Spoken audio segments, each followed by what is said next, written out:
Ah, tipo, se a frase tudo é relativo for uma verdade universal e inquestionável?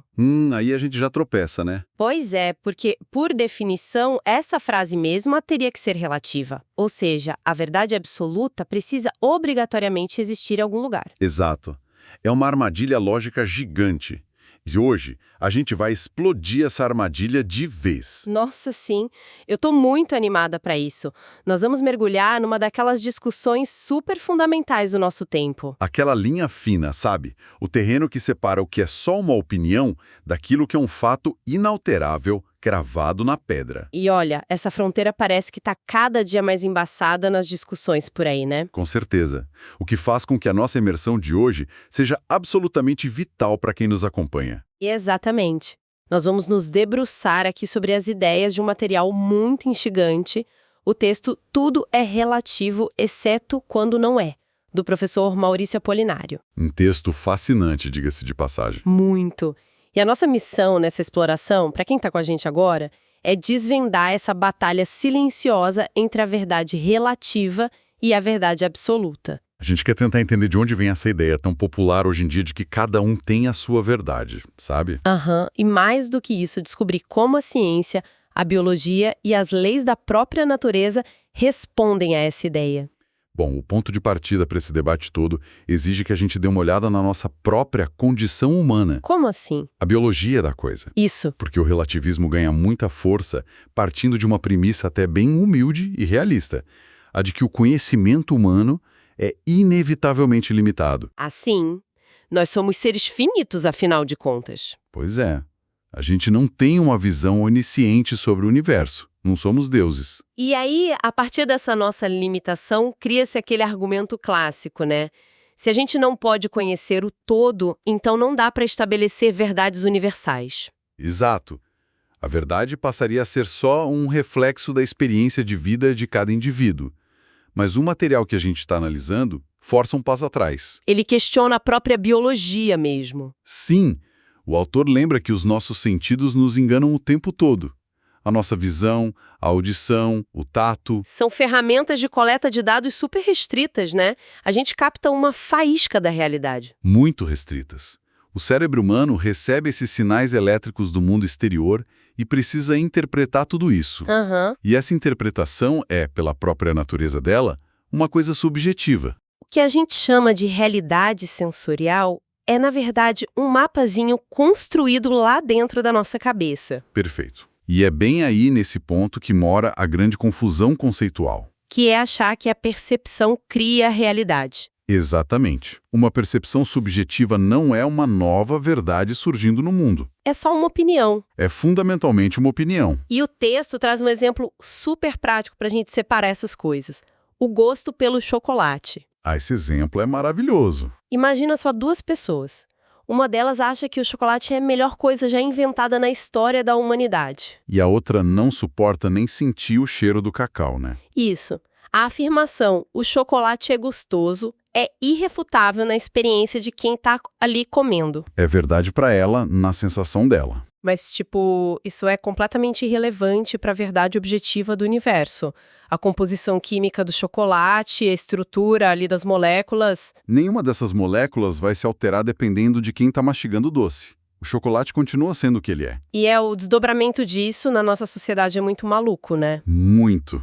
Porque muitas pessoas tentam pegar essas preferências de paladar ou como instruções culturais de um grupo e elevar isso tudo ao status de verdade estrutural. Exatamente. O que uma tribo ou um grupo considera super aceitável, outro grupo pode considerar um crime absurdo. Isso mostra muito claro que valores morais e gostos pessoais são desenvolvimentos locais, sabe? Pertencem ao indivíduo e à cultura daquele lugar. E o perspectivismo exagerado entra num erro crasso aí. Ele acha que a lente através da qual a gente vê o mundo é o próprio mundo. Nossa, vamos tentar visualizar isso com outra analogia para quem está escutando. Imagina que um grupo de pessoas vai ao cinema assistir ao mesmo filme. Certo, todo mundo na mesma sala. Só que cada pessoa na porta recebe um par de óculos com lentes de cores diferentes. Uma pega lente azuis, a outra amarelas, a outra vermelhas. Já tô vendo onde isso vai dar. Aí, quem tá com a lente azul começa a argumentar super veemente que a fotografia do filme é fria, toda azulada. E a pessoa com a lente amarela vai jurar de pé junto que o filme tem uma paleta quente, amarelada. Exato, e no fim das contas, nenhum deles está mentindo sobre a própria experiência ali, né? É o ponto de vista deles, os sentidos deles estão mostrando isso. Sim, mas a película que está rodando lá no projetor, lá no fundo da sala, não mudou de cor em nenhum momento. O projetor continua emitindo exatamente a mesma luz de sempre. E a tela branca no fundo da sala continua sendo uma tela branca. A realidade física e objetiva do cinema existe independentemente das lentes que o público escolheu usar. O que levanta aquele questionamento inevitável para nossa análise. Se tudo no universo fosse só uma questão de qual óculos a gente está usando, se a tela branca objetiva simplesmente não existisse, como seria possível haver qualquer consenso mínimo na sociedade? Como a gente conseguiria construir pontes, programar um computador? ou até mesmo, concordar que o sinal vermelho no trânsito significa pare e não acelere. Pois é, a resposta curta é que não seria possível de jeito nenhum. Não mesmo. O consenso operacional do nosso dia a dia só existe porque, por baixo de todas essas nossas camadinhas culturais e opiniões, tem uma realidade inalterável operando. E é aí que o material nos leva direto para o conceito de verdade absoluta. Fatos que são universais, que não dão a mínima para nossa crença pessoal. E agora a coisa fica espinhosa de verdade. Porque a gente já estabeleceu aqui que opiniões e preferências culturais são mesmo subjetivas. É o gosto do chocolate. Aham. Mas e quando os defensores ferrenhos do relativismo tentam pegar essa regra do tudo é relativo e aplicar para o universo inteiro? Aí a gente esbarra no que eu acho a parte mais fascinante do texto do Apolinário. A matemática lógica do negócio, né? Sim. O grande argumento contra essa postura não tem nada a ver com religião ou crença. É pura e simples lógica. É uma autodestruição argumentativa. Conta mais sobre essa mecânica da autodestruição para quem está ouvindo, porque isso é genial. Olha só, quando alguém tenta convencer os outros de que toda a verdade é relativa, essa pessoa não está dando uma dica amigável ou uma sugestão local. Ela está enunciando uma regra que ela quer que seja universal. Exato. Ela quer que essa afirmação se aplique a todos os seres humanos em todos os lugares o tempo inteiro. O que logo de cara cria aquele paradoxo imediato que a gente comentou lá no comecinho. Isso. Porque se a afirmação toda a verdade é relativa for ela mesma só relativamente verdadeira... então ela não se aplica a todo mundo. Perfeito. E se ela não se aplica a todo mundo, a gente é forçado a admitir que, em alguns casos, a verdade absoluta tem que existir. A frase engole a si mesma antes mesmo da pessoa terminar de falar, é muito louco. Quem tenta impor o relativismo como a lei definitiva do universo acaba abandonando o próprio relativismo no momento em que abre a boca. É verdade, porque ao ditar como o conhecimento deve ser entendido por todo mundo, a pessoa já assumiu uma postura absolutista. É uma contradição fatal bem na fundação da ideia. Sabe do que eu lembro, lendo isso? Daquelas placas absurdas de rua que a gente vê de vez em quando. Quais placas? Aquelas pregadas no muro que dizem assim, é proibido colocar placas neste local. Nossa, sim, o clássico paradoxo de rua. A própria existência da placa está violando a regra que ela mesma está tentando criar. Ela usa exatamente o meio que ela condena para poder existir ali. É uma metáfora perfeita para a frase tudo é relativo. Mas vamos fazer o papel de advogado do diabo por um segundo. Opa, adoro. Manda. Para quem está acompanhando essa lógica toda agora, isso não soa um pouco como uma pegadinha de linguagem? Tipo um preciosismo gramatical que não serve para nada no mundo real? Isso. Alguém poderia dizer, é só um jogo de palavras. Mas a objeção é comum. Só que a falha vai muito além do vocabulário, né? Muito além. A lógica não é um truque de retórica. Ela é o sistema operacional do pensamento humano. Se um princípio filosófico entra em curto-circuito na própria base dele, significa que ele não tem força para explicar a realidade física. A fundação desmorona, e a casa construída em cima dela cai junto. Se a linguagem quebra desse jeito, é porque o conceito não bate com as leis do universo. Ponto. Exatamente. E se a filosofia do relativismo cria esse nó cego, esse muro onde as placas proíbem a si mesmas, para onde a gente corre para achar um chão sólido? Historicamente, a gente sempre volta os olhos para a ciência, não é? O que nos leva para uma transição super importante nessa nossa exploração de hoje. Como o rigor dos laboratórios lida com essa busca? A ciência admite que existem verdades absolutas cravadas em pedra? Então, a abordagem científica exige uma distinção bem cuidadosa aqui. No método científico, o conceito de verdade absoluta tradicional, aquela inquestionável desde sempre, não funciona bem assim. A ciência trabalha com a premissa de que o conhecimento é provisório. Isso, provisório. Mas espera aí. Se o conhecimento é provisório, quer dizer que ele muda. Sim, ele evolui. Aí um relativista poderia muito bem cruzar os braços agora e falar, tá vendo? A própria ciência admite que o que é verdade hoje, amanhã pode não ser. Logo, tudo é relativo. E é aí que mora uma das maiores confusões do mundo moderno. A armadilha do provisório. Exatamente. Provisório no ambiente da ciência não é, em hipótese alguma, sinônimo de relativo a uma opinião. Ah, isso é vital de entender. O fato de uma teoria científica poder ser refinada no futuro não significa que ela é uma construção cultural da cabeça de alguém. De jeito nenhum. Teorias científicas são modelos matemáticos, modelos observacionais que são válidos até que se prove o contrário. E esse provar o contrário não é chegar lá com um ponto de vista diferente e falar, eu não concordo. Não. O provar o contrário é feito com um método rigoroso, novos instrumentos, telescópios melhores, dados mensuráveis. Eu tenho uma forma de visualizar isso que eu acho muito legal. A gente pode pensar em atualizações de software no celular. Boa. Como seria isso aplicado à ciência? Pensa nas leis da física de Isaac Newton. Aquelas que descreveram o movimento, a gravidade e tal. A gente pode chamar isso de software científico 1.0. O Newton 1.0. Gostei. E esse sistema rodou perfeitamente durante séculos, né? Sim, ele permitiu que a gente calculasse trajetória de projétil, construísse ponte e viaduto enorme, até entender a órbita dos planetas mais próximos. Para a escala do nosso dia a dia, ele funcionava de maneira impecável. Só que aí o tempo passa e a tecnologia avança. Os telescópios começam a ver mais longe. A necessidade de precisão fica absurda. E quando a humanidade tenta processar dados muito extremos, tipo o comportamento da luz ou coisas na velocidade do cosmos, o que acontece? O software 1.0 do Newton começou a travar. Ele já não dava conta daqueles dados gigantes. Apresentou um bug na matriz. Exato. E foi bem aí que o Einstein entrou na jogada e lançou o software 2.0. A famosa teoria da relatividade. E aqui a gente precisa abrir um parêntese gigante para quem nos escuta. Por favor. A relatividade da física do Einstein não tem absolutamente nenhuma ligação com o relativismo filosófico de que tudo é só uma opinião. Nenhuma. O que o patch de atualização do Einstein fez não foi provar que o Newton era um mentiroso... Ou que a gravidade era uma percepção cultural que os ingleses inventaram. Nossa, imagina. Não, o que aconteceu foi uma expansão do modelo. A teoria nova não destruiu a antiga, que já tinha sido testada à exaustão em condições normais. E ela englobou a teoria antiga, tanto que a física newtoniana ainda é usada até hoje para projetar carro, avião, prédio. A atualização só permitiu que a gente enxergasse mais longe.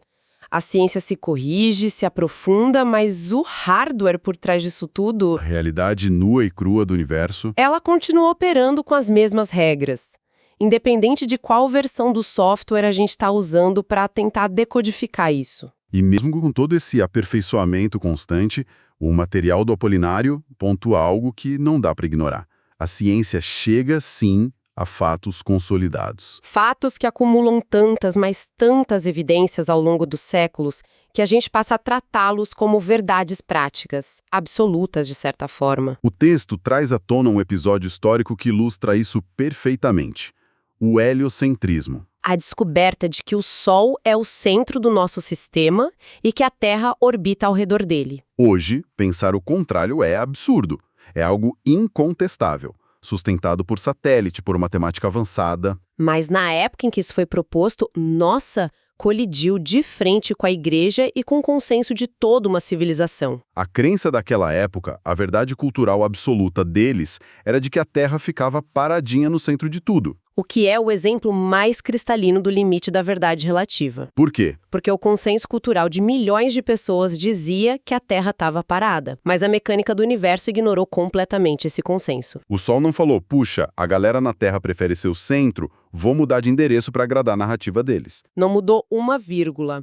O fato inalterável não cede à opinião popular de jeito nenhum. O heliocentrismo sobreviveu a todos os dogmas porque a ciência não dá margem para transformar a mecânica orbital em ponto de vista. É uma verdade consolidada. E verdades consolidadas não pedem a nossa permissão para existir. E tendo pavimentado tudo isso, a falha da percepção humana, o suicídio lógico do relativismo, a solidez dos fatos científicos, a análise do texto nos joga para um território ainda mais profundo. O clímax dessa reflexão toda, né? Sim, tem uma pergunta no material que ressoa quase como um desafio. Quem ousa dizer que a lei de causa e efeito é relativa? Olha, essa provocação muda completamente o escopo da nossa conversa aqui. Muda porque a lei de causa e efeito não fica restrita a uma fórmula chata de laboratório. Ela é exposta pelo autor como grande e absoluto inegável.